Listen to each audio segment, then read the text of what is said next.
सूर्य ग्रहों में श्रेष्ठ है और चंद्रमा नक्षत्रों में श्रेष्ठ है, उसी प्रकार प्रयाग सभी तीर्थों में सर्वश्रेष्ठ है।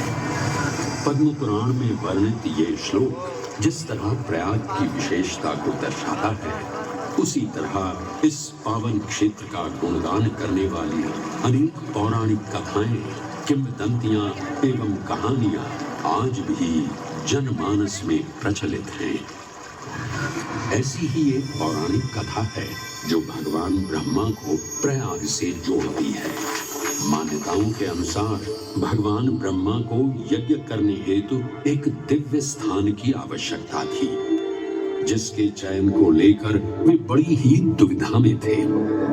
अपनी दुविधा के निवारण हेतु भगवान ब्रह्मा नागों के देवता महाराज शेषनाग के यहाँ पहुंचे और उनसे कहा, हे आदिशेष, मैं यज्ञ करने हेतु इस सृष्टि में एक ऐसा स्थान ढूंढ रहा हूं जो दिव्यता और पवित्रता की दृष्टि से सर्वोत्तम हो। क्या आप मुझे ऐसा कोई उपयुक्त स्थान बता सकते हैं जो सभी तीर्थों में सर्वश्रेष्ठ हो? जगत रचयिता को मेरा प्रणाम। भगवान, मैं धन्य हूं कि आपने मुझे इस योग्य समझा। क्यों ना आप स्वयं ही सभी पवित्र स्थानों का मूल्यांकन करें। ऐसा कीजिए, आप तुला के एक पलड़े पर सप्तपुरियों को रखिए और दूसरे पलड़े पर भगवान विष्णु के स्थायी निवास प्रयाग को रखिए, जिसका भार सबसे अधिक आए। मेरे विचार में वही सर्वश्रेष्ठ तीर्थ होगा। इस मूल्यांकन के परिणाम स्वरूप प्रयाग का पलड़ा ही भारी रहा। इस तरह प्रयाग की प्रधानता सिद्ध हुई और तभी से इसे तीर्थों का राजा कहा जाने लगा। आज भी ऐसी मान्यता है कि भगवान ब्रह्मा ने गंगा नदी के पश्चिमी तट पर 10 अश्वमेध यज्ञ संपन्न किए थे। आज उस स्थान को हम दशाश्वमेध घाट के नाम से जानते हैं। भगवान ब्रह्मा के अलावा इंद्रदेव, वरुण देव एवं सोमदेव ने भी प्रयाग क्षेत्र में ही भगवान विष्णु की आराधना करने हेतु यज्ञ किए थे, जिससे उन्हें भी श्री हरि का आशीर्वाद प्राप्त हुआ। प्रयाग शब्द में प्र का अर्थ है प्रकृष्ट और याग का अर्थ होता है यज्ञ। इसलिए इन दो शब्दों से बना प्रयाग सबसे पवित्र स्थान माना जाता है। प्रयाग ही संसार में एकमात्र ऐसा पावन क्षेत्र है जहां 3 पवित्र नदियों का संगम होता है।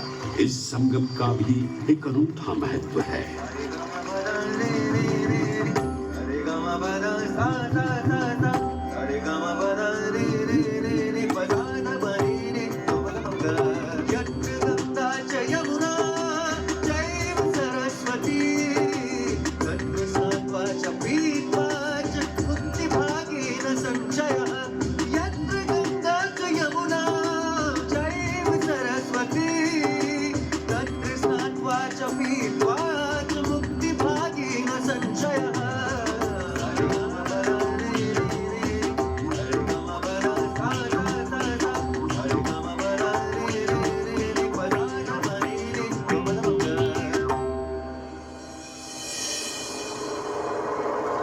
प्रयाग में गंगा, यमुना और सरस्वती जैसी 3 सबसे पवित्र और पूजनीय नदियों का दिव्य संगम होता है।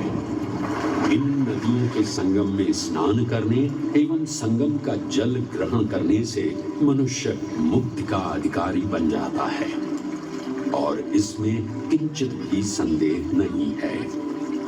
ब्रह्म पुराण में ब्रह्मा जी भी कहते हैं कि प्रयाग में सरस्वती जी अदृश्य रूप में आकर गंगा जी से मिलती हैं। इसलिए इस क्षेत्र को सरस्वती तीर्थ संगम भी कहा गया है। सरस्वती नदी के अदृश्य रूप से मिलने के पीछे भी एक पौराणिक कथा सुनने को मिलती है।